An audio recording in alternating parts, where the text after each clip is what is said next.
So welcome back, and with me, as you can see, is Gary Conway, and Gary's been to our church a number of times, as I said earlier. I'm just going to ask Gary some questions, so we can find out a little bit more about Gary and what he's been doing really over the past maybe 3 or 4 months too. So Gary, can you just remind us when you became a Christian? Are you married? Do you have children? Yeah. And this is lots of questions, how you changed from being a non-Christian to being also a builder, then a pastor, and now a foster carer. So you've got about 2 minutes. 10 questions there, Mark. Yeah, so I became a Christian approximately 22 years back now. At that time I was married, had been for around about 9 years. When we got married, my wife and I, we wanted to have children. We ended up being able to adopt children, and we have 2 that are now adults. Back then I was in the building industry. I had my own company along with a friend from school. But at the age of around about 34, I came out of that, went to Moorlands and retrained, called into the ministry, and 3 years and did a degree.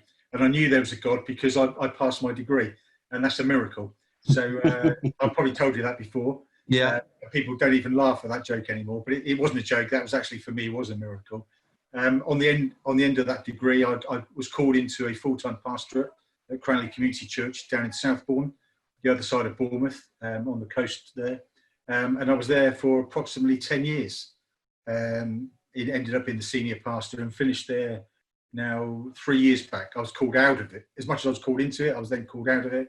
Lorna and myself, now we foster, as I know you do yourself, Mark.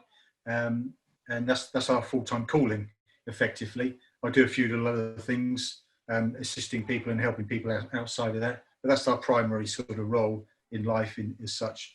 Yeah. And the nature of God's calling upon my life was quite profound when it happened. Yeah, and it was transformational, and it continues to be. Hopefully that answers most of the questions you asked me. Well, that's fantastic. I'd never know you to give such a short answer to all of those questions. That's quite impressive for you. I could go on if you want me to. No, that's fine. Okay. We're going to hear from a bit from Gary a bit later. We're just going to change from Gary and myself, and it's just then going to be Gary coming up on your screen to give God's word to us this morning.